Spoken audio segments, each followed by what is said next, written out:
साल 2025 के पहले महीने में ही उत्तर प्रदेश को एक नए एक्सप्रेसवे की सौगात मिलने जा रही है। जानकारी के मुताबिक गोरखपुर लिंक एक्सप्रेसवे पर जनवरी महीने के अंत तक गाड़ियां फर्राटा भरने लगेंगी। नेशनल हाईवे 27 पर गोरखपुर की जैतपुर से शुरू होने वाला ये लिंक एक्सप्रेसवे आजमगढ़ के पास पूर्वांचल एक्सप्रेसवे भी मिल जाता है। अगर आप सीवान या गोपालगंज के रास्ते दिल्ली जाने के लिए गोरखपुर लिंक एक्सप्रेसवे पर चढ़ना चाहते हैं तो गोरखपुर बाईपास NH 27 ग्राम जैतपुर के पास से चढ़ सकेंगे। ये नया एक्सप्रेसवे पूर्वांचल एक्सप्रेसवे पर जनपद आजमगढ़ के सालारपुर में खत्म हो रहा है। इससे गोरखपुर से लखनऊ की यात्रा सिर्फ 3.5 घंटे में पूरी हो जाएगी। इसके अलावा दिल्ली जाना भी आसान हो जाएगा। इसके शुरू होने से सबसे बड़ी सहूलियत पर्वों के दौरान मिलेगी, जब अयोध्या 4 लेन पर डायवर्जन लागू कर दिया जाता है। एक्सप्रेसवे की वजह से आम लोगों के वाहनों की ईंधन खपत में महत्वपूर्ण बचत होगी।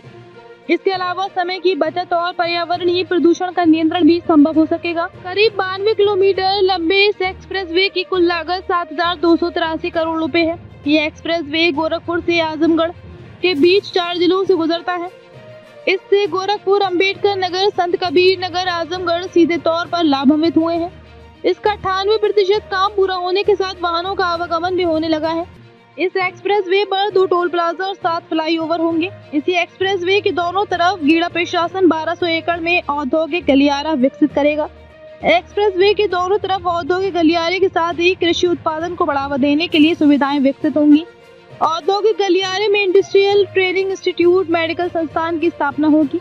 एक्सप्रेसवे पर खाद प्रसंस्करण इकाइयों, गोदाम, सब्जी मंडी के साथ डेयरी उद्योग को बढ़ावा मिलने की उम्मीद है। ये एक्सप्रेसवे प्रदेश में रोड कनेक्टिविटी को सुदृढ़ करने पर लगातार काम कर रही योगी सरकार के प्रयास का नतीजा है। जानकारी के मुताबिक मेन कैरिजवे में क्लियरिंग एंड ग्रबिंग का काम 100%, मिट्टी का काम 100% पूरा कराया जा चुका है। एक्सप्रेसवे पर कुल प्रस्तावित 343 रचनाओं में से 337 बन चुके हैं। अन्य के निर्माण का कार्य तेजी से कराया जा रहा है। उत्तर प्रदेश सरकार के अधिकारियों के मुताबिक गोरखपुर लिंक एक्सप्रेसवे के निर्माण का काम अत्यंत दुरूह था। कारण गोरखपुर जिले में जितनी भी दूरी इस एक्सप्रेसवे के दायरे में आती है वह लो लैंड वाला है। यहाँ सामान्य सड़क भी हर साल क्षतिग्रस्त हो जाती है। ऐसे में एक्सप्रेसवे के लिए मिट्टी भराई करना चुनौतीपूर्ण काम था, पर सीएम योगी के निर्देश पर प्रशासन के अफसरों ने इस चुनौती को भी सफलतापूर्वक निपटा दिया है। इस बीच गोरखपुर लिंक एक्सप्रेसवे को लेकर राजनीति भी शुरू हो गई है। यूपी के पूर्व मुख्यमंत्री अखिलेश यादव ने कहा है, प्रति किलोमीटर के हिसाब से देश का सबसे महंगा एक्सप्रेसवे गोरखपुर लिंक एक्सप्रेसवे, जो कि 2022 में बनकर तैयार होना था। भाजपा सरकार के हर कार्य की तरह इंतजार की लाइन में लगा है। जनता कह रही है, लागत जब कई गुना बढ़ा दी गई है तो राइडिंग क्वालिटी भी उतनी ही अच्छी होनी चाहिए।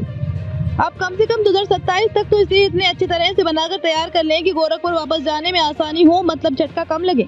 दरअसल कुछ दिन पहले सरयू नदी पर बने पुल के अप्रोच मार्ग से गोरखपुर से करीब 40 किलोमीटर लेन में अप्रोच मार्ग के नीचे से पूरी तरह मिट्टी खिसक गई है, इसलिए इस लेन को बंद कर दिया गया है।